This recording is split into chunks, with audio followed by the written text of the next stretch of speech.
Hello students, उम्मीद है आप सभी लोग अच्छे होंगे और आपके बोर्ड के एग्जाम की प्रिपरेशन भी अच्छी चल रही होगी। मैं आपके एग्जाम को और बूस्ट अप करने के लिए, आपकी हेल्प करने के लिए आई हूँ यहाँ। तो आज हम यहाँ पे पढ़ने वाले हैं 12th क्लास के 9 चैप्टर को। सेकंड बुक का 9 चैप्टर होने वाला है ये आपका भारतीय राजनीति में बदलाव, जिसको हम पहले भारतीय राजनीति में घटनाएं और इस तरीके के नाम से जानते थे। उसका नाम चेंज करके भारतीय राजनीति में बदलाव रख दिया गया है।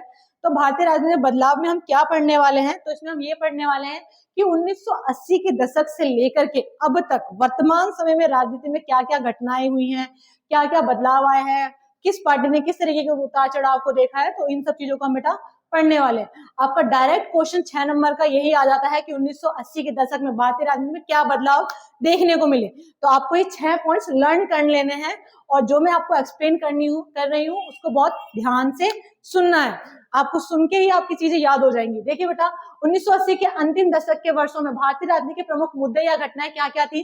तो सबसे पहली चीज थी कि कांग्रेस के प्रभाव में गिरावट आ चुका था 1980 के दशक में।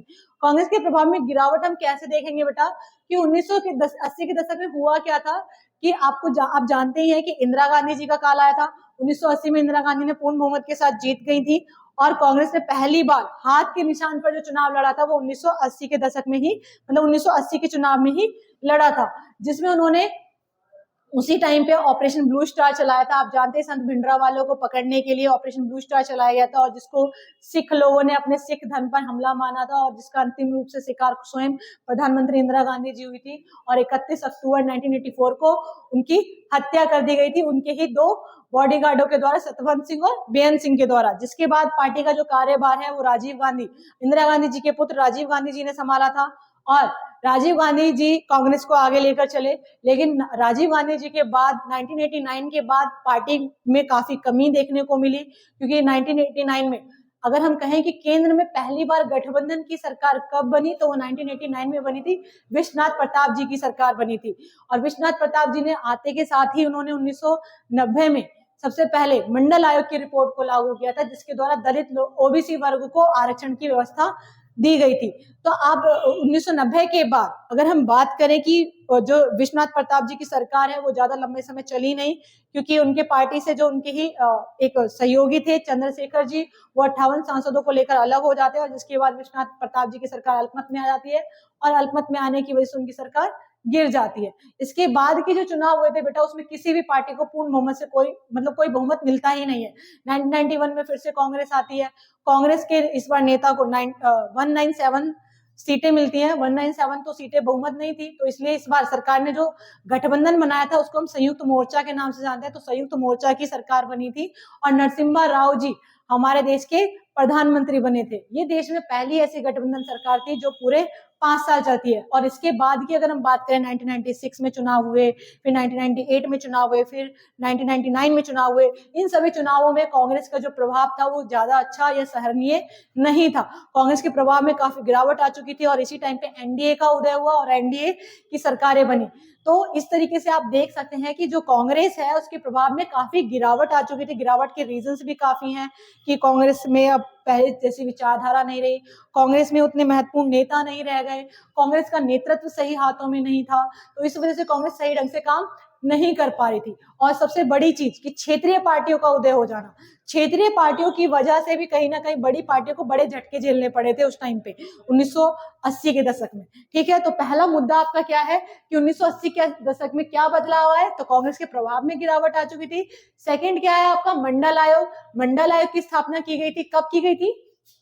1978 में की गई थी और मंडल आयोग का काम था कि समाज में जो अन्य पिछड़े वर्ग हैं उनकी पहचान करना और उनके विकास के लिए कुछ उपाय सजेस्ट करना। तो मंडल आयोग ने अपनी रिपोर्ट जो है बेटा वो कब दी थी केंद्र सरकार को? तो 1980 में दी थी और इस रिपोर्ट को फाइनली 1990 में, मैंने अभी जस्ट आपको बताया था कि विश्वनाथ प्रताप की सरकार ने इसको लागू किया था। विश्वनाथ प्रताप। ठीक, अब मंडल आयोग के बाद जो हमारे देश में अगली राजनीति होती है वो है नई आर्थिक नीति। नई आर्थिक नीति कब आई थी बेटा? 1991 में आई थी। इस टाइम पे हमारे देश में नरसिम्हा राव जी की सरकार थी। नरसिम्हा राव जी हमारे देश के प्रधानमंत्री थे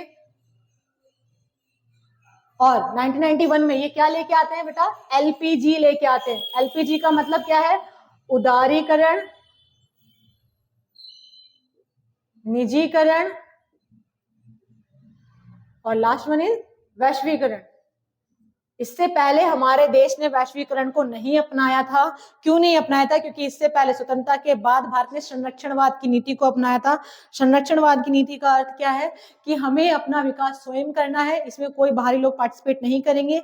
और ये बेटा इसलिए किया गया था ताकि हमारे देश की जो जनता है वो अपना विकास सही ढंग से कर सके और उसे किसी बाहरी कॉम्पिटिशन का सामना ना करना पड़े। लेकिन 1991 के बाद विश्व भर में आप जानते हैं कि यूएसएसआर का विघटन हो गया था और उसके विघटन के बाद विश्व भर में ये बात फैल गई थी कि भाई मुक्त अर्थव्यवस्था ही सबसे अच्छी अर्थव्यवस्था है। तो भाई भारत भी इसमें पीछे नहीं हटा और भारत ने भी 1991 में क्या अपना लिया? नई आर्थिक नीति को अपना लिया। इसके बाद हमारे देश की सबसे बड़ी राजनीति अयोध्या विवाद, आप जानते ही हैं कि 6 दिसंबर 1992 को बाबरी मस्जिद को गिरा दिया गया था। बाबरी मस्जिद को गिराने के बाद क्या किया गया? तो भाई बाबरी मस्जिद को गिराने के बाद आप जानते हैं कि अब वर्तमान समय में उस पे राम मंदिर का निर्माण किया जा रहा है, ठीक है। और इसके बाद अगला मुद्दा था इस टाइम का सबसे बड़ा आतंकवाद का मुद्दा। तो आतंकवाद के खिलाफ लड़ाई करने में सबसे पहली भूमिका कांग्रेस ने निभाई थी। कांग्रेस ने टाडा कानून बनाया था। टाडा कानून ये था कि अगर आपके पास हथियार है तो आप सीधे टेररिस्ट घोषित हो जाएंगे, अगर उसका लाइसेंस आपके पास नहीं है तो उस टाइम का टाडा कानून बहुत बड़ा कानून था। आप जानते होंगे एक बड़ी हस्ती हमारे संजय दत्त जी भी इसी टाडा कानून के तहत ही अरेस्ट हुए थे। इसके बाद टाडा कानून को उस टाइम पे एनडीए की सरकार आई तो टाडा कानून को उन्होंने खत्म कर दिया और 2002 में उसकी जगह पे वो क्या लेके आई थी? पोटा कानून लेके आई थी, आतंकवाद निरोधक अधिनियम जिसे हम जानते हैं। आतंकवाद निरोधक अधिनियम, आतंकवाद निरोधक अधिनियम आतंकवाद को खत्म करने के लिए बनाया गया था। आतंकवाद तो खत्म हुआ नहीं, लेकिन 2004 में जब यूपीए की सरकार आई, मनमोहन सिंह जी की सरकार आई, तो उन्होंने पोटा कानून को रद्द कर दिया। इसके बाद लास्ट वन जो हमारे क्षेत्र में बदलाव देखने को मिला 1980 के दशक में वो ये है कि बड़ी पार्टियों के लिए छोटी पार्टियों यानी कि क्षेत्रीय और जाति आधारित पार्टियों को अपने पक्ष में रखना बहुत महत्वपूर्ण हो गया था। ये जो राजनीति है ये 1990 में ही इस तरीके की शुरू हो गई थी, जिसको हम बड़े रूप में देख सकते हैं कि पहले हमने किस नाम से जाना उसको? राष्ट्रीय मोर्चा और संयुक्त मोर्चा। आज हम राष्ट्रीय मोर्चा को ही एनडीए के नाम से जानते हैं, राष्ट्रीय जनतांत्रिक गठबंधन, और संयुक्त मोर्चा को आज हम यूपीए के नाम से जानते हैं, संयुक्त प्रगतिशील गठबंधन। ठीक है बेटा। और ये जो गठबंधन है बड़े बड़ी पार्टियों का, ये एनडीए बीजेपी के समर्थन से, इसको बड़ी पार्टी जो है इसको समर्थन करती है एनडीए को, वो है बीजेपी, और यूपीए को समर्थन करती है कांग्रेस, और इसमें बाकी क्षेत्रीय पार्टियां शामिल हैं। तो इन आज आप जो सरकार देख रहे हैं 2004 से लेकर के 2014 तक यूपीए की सरकार, तो यूपीए का मीन्स है कि वो 15 पार्टियों का गठबंधन है।